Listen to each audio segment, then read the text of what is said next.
most African countries, agriculture is the engine of economic growth, development, and transformation, though challenged by many factors, ranging from insufficient technology in agriculture, degraded soils, poor access to input and output markets, and poor weather pattern due to climate change, to mention but a few.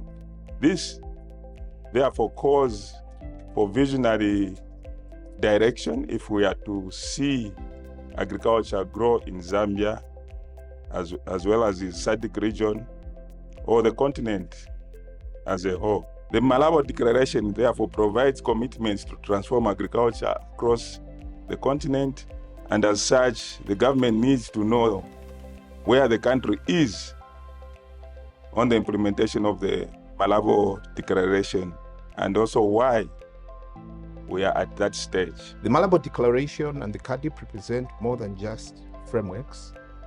They embody our collective commitment to transforming agriculture across the continent.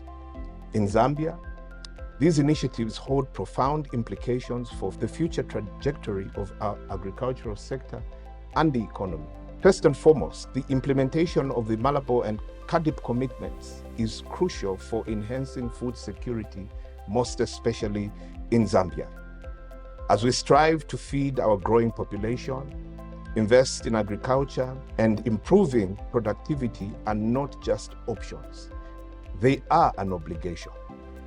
By aligning with the Malabo and CADIP framework, our countries can begin to make strides towards reducing food imports, strengthening resilience against shocks such as climate change, and adequately addressing hunger and, more importantly, the triple, if not the quadruple burden of malnutrition. Principles of CADIP are very clear. There was a target, and there is a target of 6% average annual growth rate. We don't normally talk a lot about that, but it is also reported in the biannual report quite often.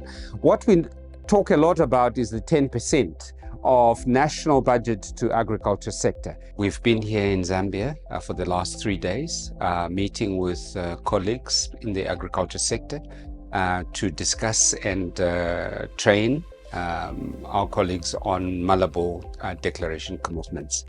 These are commitments in the agriculture sector that talk to issues of ending hunger, for instance, reducing poverty, reducing post-harvest losses, improving on information and knowledge management.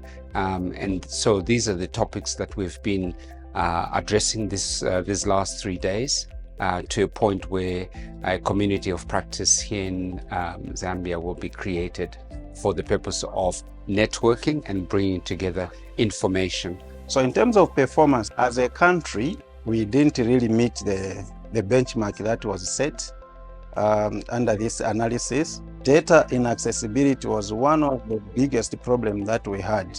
But I'm happy and glad to report that at least some awareness is going on right now. The workshop that we're having today, which is spearheaded by CADESA, which is looking at the knowledge management, and quite a number of players have been invited. And this is going to help now a lot of stakeholders to understand. I think that what has been put forward as indicators are sufficient so far, although some do not apply directly to every country, but each country can report on those that directly impact on them. Yes, we have what I can call targets, especially the famous one is the 10% from the public sector. But I think that we must move beyond the public sector.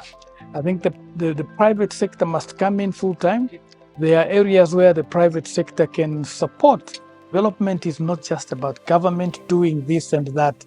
Development is about all stakeholders bringing in the data so that when government is making policy decisions, when the private sector is making decisions on where they are going to invest, the decisions are evidence-based.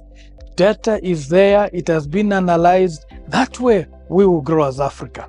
By the way, this training that we have undergone is a very good training because it's bringing to the fore and reminding some of us about Malabo as well as Maputo declarations, but also it's creating competences in the attendance, the participants, so that everyone may be able to participate and report and monitor on the Malabo implementation of activities. Some of the key elements of this workshop is to bring together industry players to be able to understand what we need to do as practitioners, taking into account that we are 1 year before, the end of the CADIP reporting period. I look at this in hindsight and reflect on perhaps maybe where we could have done better. And one of the things that has come out from this workshop is that, we are actually implementing so many things that are related to the indicators within the CADIP. However, there are issues related to accessibility of data, as well as in certain exceptional cases where this information or data is not available.